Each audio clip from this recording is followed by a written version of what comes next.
Hello friends, James Stevenson back with another episode of Who's Hatin' Hard on Tesla Today, the series in which I show you people who are hating hard on Tesla and the comeuppance that they received, if any, from me or others. So in a moment I'll be getting to that, but this is also an episode of Breakfast with Loki, so let's check in with Loki and see if he's ready for breakfast. Are you ready for breakfast, buddy? He says yes, he is. Okay, so let me tilt this up a little bit. Get Loki mostly in the shot.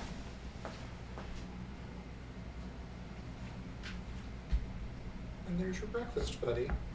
There you go. Yes, good boy. Alright, so you can watch him eat his breakfast while I show you who's hating hard on Tesla today. Today's hater is Patrick S. Tomlinson at Stealthy Geek on Twitter. So I have brought up his thread on the Thread Reader app because Patrick S. Tomlinson at Stealthy Geek blocked me along with a bunch of other people who told him that this thread was wrong yesterday. Here, I think I'll read you the first couple of tweets in the thread. You'll get the gist, and then I'll kind of scroll through the rest and show you some different stuff instead.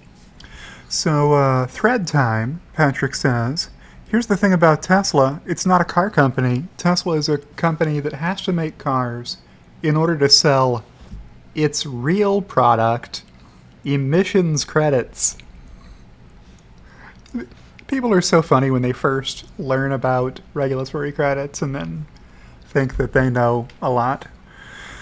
After a brief introduction to the topic. I mean, people overuse Dunning-Kruger effect, but this thread is Dunning-Kruger in full glory. Let me explain. Please explain to us, Patrick. How Tesla's real product is emissions credits. Back in 2012, the EPA put out a new, strident emissions standards for new vehicles fleet-wide. Now, at this point, I should stop and say that he meant to say stringent and not strident, and didn't notice that he used the wrong word, which would be fine, except that this guy is a professional author, purportedly. So he claims, he has been writing science fiction books. You can buy them. In fact, at the very end of this thread, he plugs, please buy my books. Car makers here in the U.S. who wanted to either build or sell new cars in the U.S. soil needed their fleets of mostly combustion vehicles to meet these new standards. Most couldn't because their engines weren't nearly efficient enough. Some, like Toyota and Honda, were in better shape because they didn't sell huge SUVs and trucks. Alright, so background. Enter Tesla. Being the only largish all-electric auto manufacturer, Tesla's fleet is emissions-free. So, like any good lie, there's a bunch of truth sprinkled in for flavor. So Tesla doesn't ever need to worry about banking their carbon credits to spend in future years, because Tesla will never make a polluting vehicle, right? They can take all the credits they generate and sell them on the open market to other builders, right? As intended, by the way, by the lawmakers who wrote those laws. This is as designed. Let's incentivize people to make electric cars because nobody is, and let's penalize the companies that are making the most polluting vehicles because we should. And it worked, right? Exactly as it was supposed to. Loki, did you eat all your food? You sure did. You sure did. So you get a milk bone. Good boy. Yes.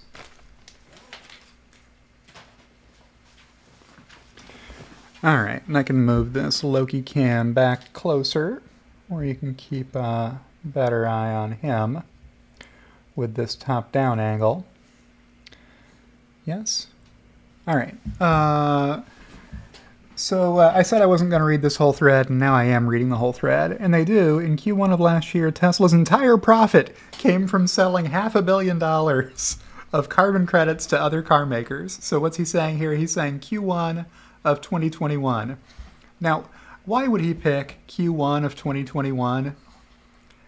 Maybe because it's the only quarter out of the past 8 quarters in which that statement was true. For the 12 trailing months ended Q1 2021, Tesla was profitable without regulatory credits. How do I know that? Because I have a chart that I made for exactly this purpose. Let's see here. It might take me a minute to find.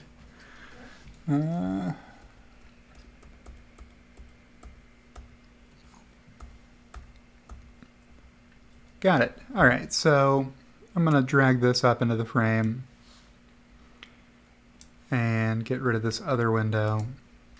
And pardon me while I resize this a little bit. Actually, I did a pretty good job there. All right, so I've got this chart, which is giving you total non-GAAP earnings per delivery, and this includes regulatory credits. And the chart right next to it, chart 13, excluding regulatory credits is what I called it, is exactly the same information if you just throw out the regulatory credits. Now, both of these charts are presented on a 12 trailing month basis. So what you'll notice is back here in 2019, Tesla wasn't profitable without regulatory credits because Tesla wasn't profitable, right? So the problem wasn't the regulatory credits. The problem was the profitability. So it wasn't. The regulatory credits were trying to help back then, but Tesla was still losing money despite making some money selling regulatory credits. And since that time, they've been profitable through all of 2020, again, on a 12 trailing month basis. And even after excluding regulatory credits, they've been profitable. But for this one quarter here, if you don't add in the 3 quarters that came before it, it would have been slightly negative, right? Which is what he's hanging his whole hat on for this entire thread. Is just, hey, if you look at that one quarter, it was a little bit negative. Which, hey, good for them, but in reality it means driving and owning a Tesla hasn't actually reduced global emissions at all. Well, that's a bridge too far. Like, that's just an absurd, ridiculous thing to say. Yes, Teslas have reduced global emissions by a lot. They've sold millions of vehicles that do not pollute at all. And if they hadn't, those millions of vehicles would all be polluting, or some very large fraction of them would be polluting, because other companies would not have made as many EVs except for Tesla showing them how to do it. This is the It's a Wonderful Life rules for scenario analysis. If there's no ripple effect from Tesla proving to the industry that you can be profitable selling electric vehicles, everybody else would have either refused to do it or been much slower to do it, etc. Because Tesla is basically selling indulgences to other manufacturers. If you don't know what those are, that's a religious history item for you to go Google. So they can continue building and selling fleets of combustion vehicles that don't meet standards, delaying the day the rest of the industry commits to investing in decarbonization. Well, no. The purpose of the regulatory credits being sold from one manufacturer to another, this is not a government subsidy. Tesla doesn't sell to the government. Tesla sells to competitors who did not produce enough vehicles that are zero emission to comply with applicable law. That's what we're talking about here. And the purpose of that incentive program is not only to reward the companies that are doing the right thing, it's also to incentivize the companies doing the wrong thing, making more polluting vehicles, to stop doing that and to start making their own EVs that are good enough to sell so that they don't have to buy regulatory credits anymore. That's the whole point of the program. Stellantis alone bought more than $2.5 billion in carbon credits from Tesla, mostly in Europe, where the restrictions are tighter than in the U.S. All those gas-guzzling SUVs, trucks, 800-horsepower muscle cars, thank a Tesla buyer. They literally couldn't exist otherwise. Well, they could. They could exist otherwise. Even if the market ran out of regulatory credits, Stellantis, formerly Dodge, Chrysler, Jeep, Ram, um, would have just paid fines to the government instead of buying regulatory credits from another company that produced more than they needed, in this case Tesla. So that's why he says Tesla isn't a car company. When you buy a Tesla, you're not the only or even the primary customer. Actual car companies are, which would help explain why Teslas are notorious for build quality, fit and finish, and there's so little attention or resources paid to service infrastructure when things go wrong, blah, blah, blah, blah, blah. So just a whole pile of FUD and believing the headlines, believing the FUD clickbait headlines that people make about Tesla all the time.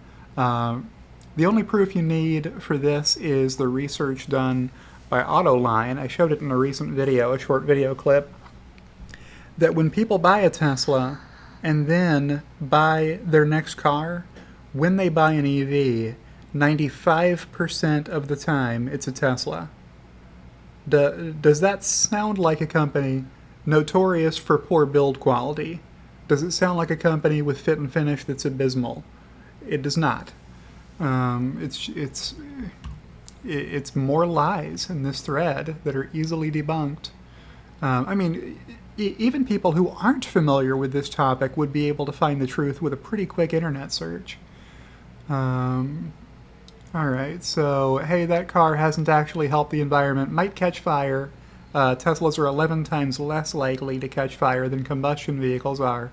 Clue is in the title, combustion vehicle. All right, so just a bunch of FUD here at the end.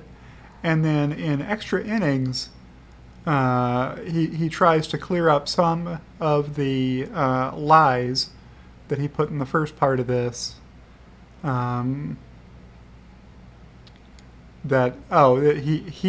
guesses he gets what the emissions credits are for. All right. The charging network Tesla still has. All right, fine. Yeah, Tesla does have the best charging network in the world, so thanks for conceding a point.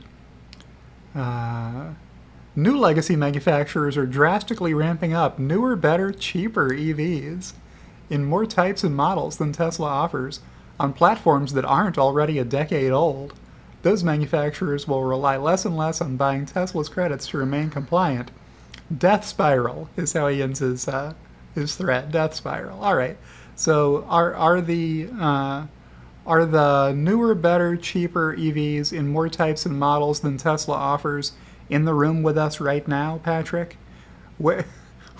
Which company is selling this superior electric vehicle ownership experience? Please point them out. Show me who's offering a better product for less money to an EV buyer than Tesla is. So listen, weird nerds and $8 blue checks.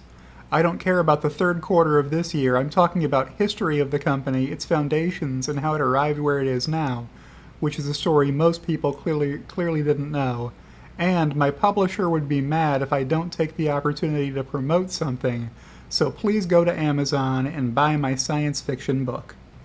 All right, so I've spent enough time on that page.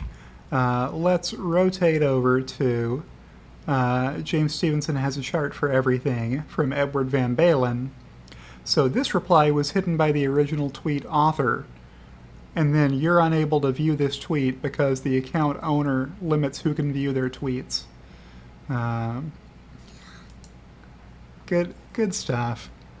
Now, how am I not able to see my first reply? So I replied the first time with a different chart, and then said, hey, that's not even the only chart that I have on this topic. The other one that I tweeted first was a few charts down in my forecast model. It was this one. I said, hey Patrick, if you care so much about regulatory credit sales, check it out. That's the orange bar.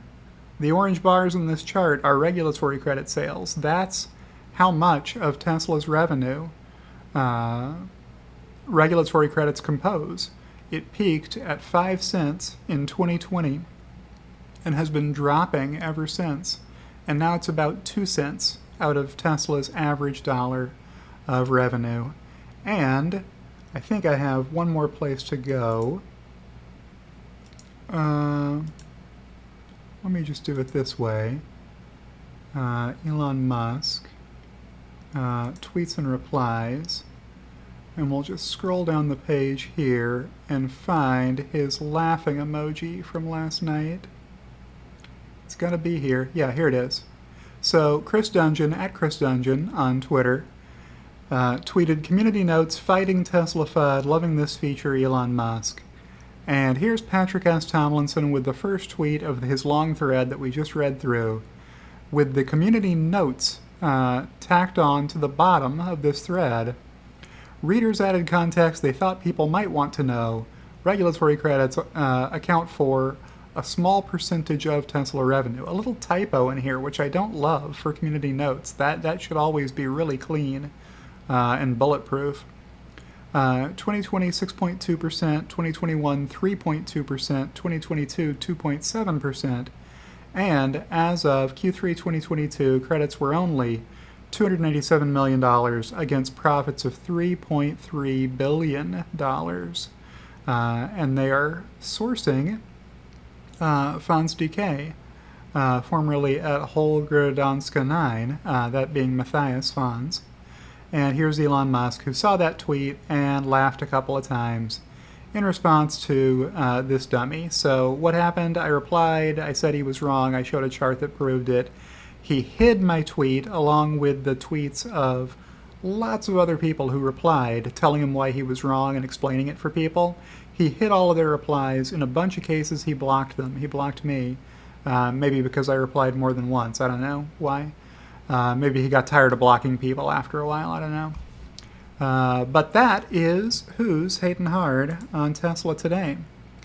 So normally I would check back in with the Loki cam at this point, but the Loki cam would not have a Loki in it right now because he's been cuddled up with me for the last half of this video.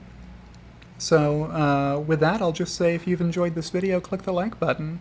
Let other people on YouTube know by telling the YouTube algorithm that you enjoyed this video. If you liked it, you can also comment and say, I liked this video, or whatever you want. And if you're not subscribed to my channel, why not go ahead and subscribe to my channel. Here on YouTube, that's free. If you feel like supporting me, my work is always provided for free. But I do have a Patreon page you can check out, or you can join my YouTube channel. And a special thank you to my executive producers, Kathy Kitchler and Halter Ferguson Financial, who support my channel at the highest support tier, and I will see you in the next one.